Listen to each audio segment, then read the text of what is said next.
Welcome to Amplifying Leadership and Tip Thursday with Tara. I am Tara Lehman, a partner, coach, and consultant at Twin Life Coaching and Business Services, of which Amplifying Leadership is a division. I hope to bring you some information or a key takeaway you can use to build, enhance, or grow your leadership skills with Tip Thursday with Tara.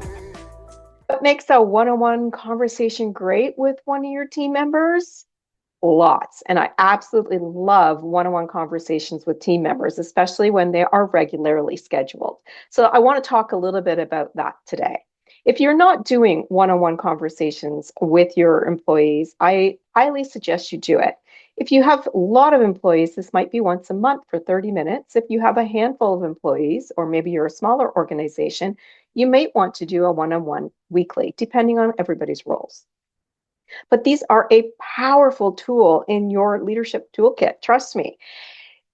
They are how and where trust is built so that you can get feedback as much as you're providing feedback. Yes, we want feedback on ourselves, how we're leading, if we're providing the team what they need, making sure everybody understands priorities, goals are set together and also aligned with the organization or team's vision or goals. And if one-on-ones are done really well, people tend to feel good. They feel heard, seen, and most importantly, valued, that they're part of the organization for a reason and they know their purpose and their why. But just having a one-on-one meeting doesn't make it meaningful, especially if all you're doing is doing the checklist. How's this coming? How's this coming? How's this coming? How's this coming? Or why is this not done? The difference is how you show up in these one-on-one meetings. So what makes a great one-on-one meeting beyond a task list? Well, we want you to be present, not just prepared with that agenda that you have. So the agenda needs to be adaptable, meaning it shouldn't just be like it's this, and this, and it's the same thing every time. But it's about learning about what they need. So your presence really matters here more than it does about their performance. So when you are doing one-on-one meetings too, by the way, put away the devices, shut things off, and listen actively. You've heard me talk about active listening a lot, and it's really important that you are focused on them like they're the only thing that matters that day.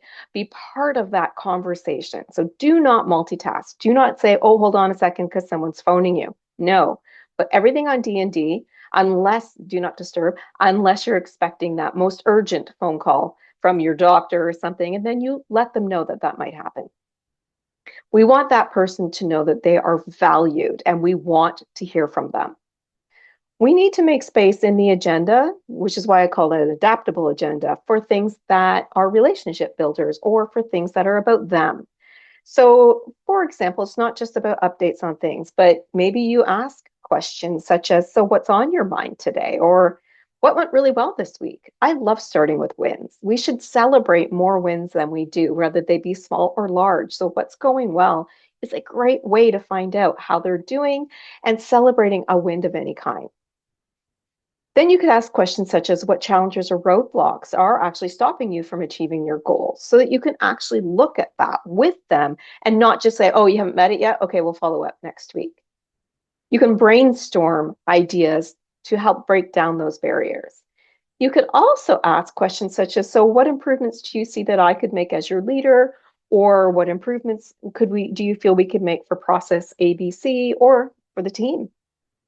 It signals to the employee that you're not just, again, checking a checkbox on your agenda, but you care about what they have to say, what their concerns are, what their brainstorming ideas are, and not just about the work checklist. And when you do end these one-on-one meetings, you really want to recap key takeaways, if there's next steps or actions, including yours, because it shouldn't be a one-sided conversation. And anything that neither one of you needs to follow up on.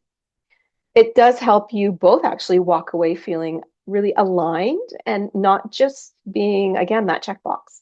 So remember too, if you create those actions or those follow-ups for yourself and your employee, you need to follow up. So if this might be in that next one-on-one meeting, but if it is something that needs to be done earlier than that, you need to make sure you're following up on what you promised you would, but also with whatever it is that you help them set as a goal for themselves.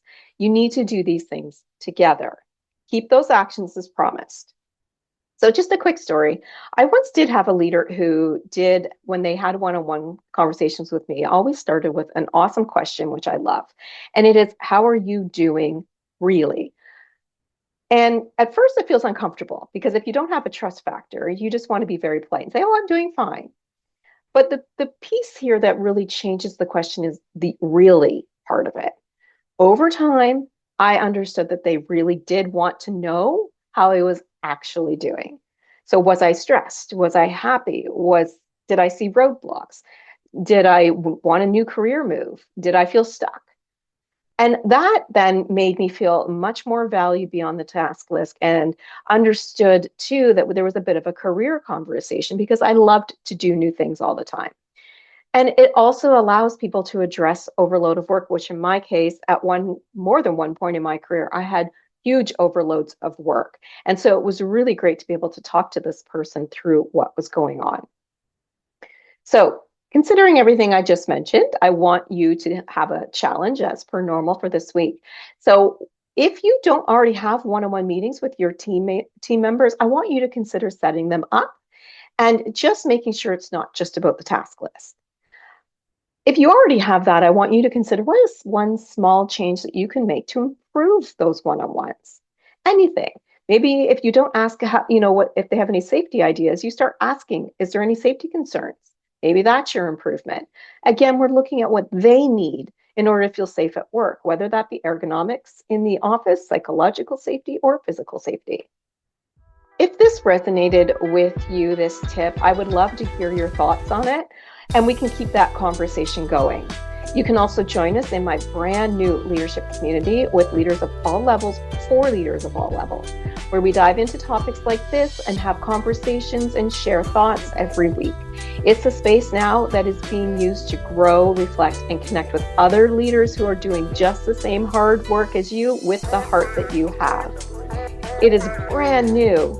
So if this does sound like something you'd love to benefit from, you can visit us at amplifyingleadership.ca/community-info, or you can find more information in the Amplifying Leadership podcast notes. That is our Tip Thursday for Tara this week. If you or someone you know is struggling with leadership priorities to building strong, empowered teams, I'm here to help. Please visit our website for more information on programs, community, coaching, and more at amplifyingleadership.ca, a Twin Life Coaching and Business Services division. Until next time, remember, leadership matters.